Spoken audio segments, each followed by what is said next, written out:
Salut et bienvenue dans cette nouvelle vidéo. Si vous êtes ici et que vous regardez ces vidéos, vous savez certainement que la situation climatique est urgente et très grave.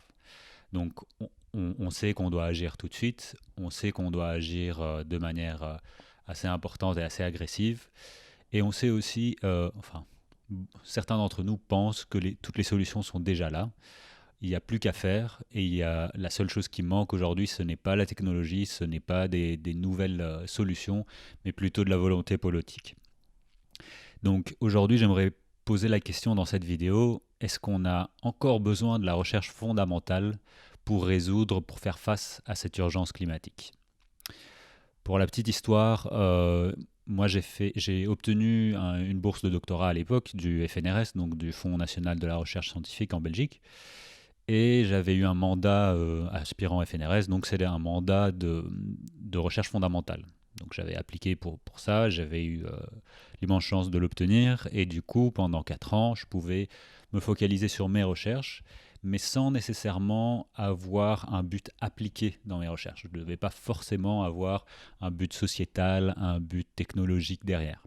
Je pouvais faire des recherches, je pouvais m'intéresser sur mon sujet, le sujet était bien défini évidemment, j'avais le droit d'explorer sans forcément prouver que c'était bénéfique à la société. C'était bénéfique à la science, c'était pas forcément bénéfique à la société.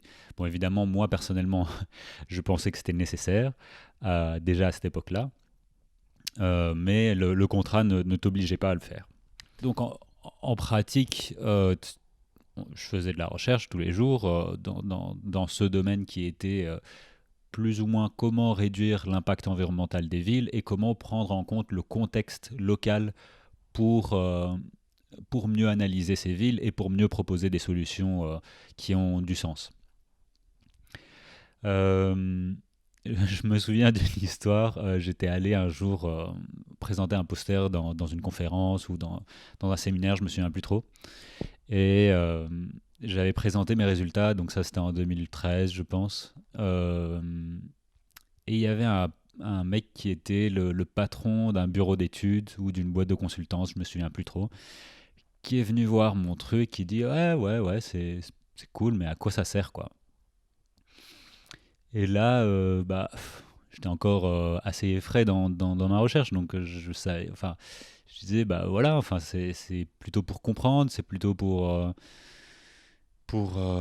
mieux savoir comment aborder ce genre de sujet difficile. Parce que enfin, la complexité des villes, c'est pas non plus évident et c'est pas non plus super attrayant pour un consultant, pour un bureau d'études. Quoi. Il me dit, je comprends pas à quoi ça sert tes trucs. Quoi. Qu'est-ce que tu veux répondre à ça quoi? En même temps, j'ai dit, bah oui, enfin.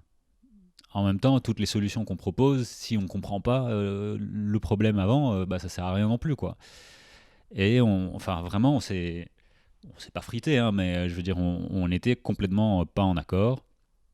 Euh, bon, après, pour la petite histoire, ce qui est marrant, c'est que quelques années plus tard, il m'a contacté pour, pour que je fasse partie d'une de ses études en tant qu'expert dans le domaine, parce que c'était devenu quelque chose que les pouvoirs publics demandaient de plus en plus, quoi. Les études de flux, enfin d'analyse de flux de matière, les analyses d'économie circulaire, de métabolisme urbain. Enfin, c'est devenu un truc qui faisait du pognon. Du coup, ils se sont dit, ah putain, peut-être que ça sert à quelque chose, tout ça. Enfin bon, soit. Donc, ça, c'est pour un peu la petite histoire. Pour, euh, pour répondre à cette question, est-ce que ça sert à quelque chose ou pas? Bah, à la fin de mon doc, donc il y a plus de 4 ans, je voulais continuer dans la recherche a priori, donc ça, il n'y avait pas trop de soucis, mais j'avais appliqué à pas mal de trucs, rien n'a fonctionné. Donc l'avenue l'avenue de recherche fondamentale n'a plus trop fonctionné. Donc euh, j'ai tout simplement fait des recherches appliquées, un peu sous forme de consultance pour les villes, pour des territoires, pour d'autres choses, que ce soit pour des plans stratégiques d'économie circulaire, que ça soit des analyses de flux de matière, etc., etc. Donc je me suis forcé à appliquer mes connaissances, non pas forcément parce que c'était par choix, c'était parce qu'il n'y avait pas de sous dans la recherche. fondamentale dans ce domaine-là, tout simplement. Donc, euh, donc voilà, enfin, je j'ai pas envie forcément de critiquer ni la recherche fondamentale ni la recherche appliquée parce que j'étais un peu entre les deux.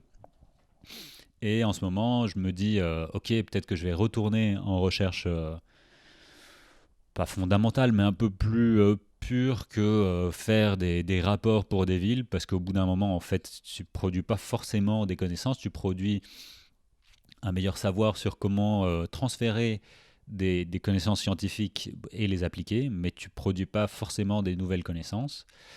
Enfin, les nouvelles connaissances sont cette expérience-là, quoi, sur comment on aborde ces sujets avec les villes, sur comment apprendre quel est le vocabulaire qu'ils veulent écouter, et tout ça et tout ça.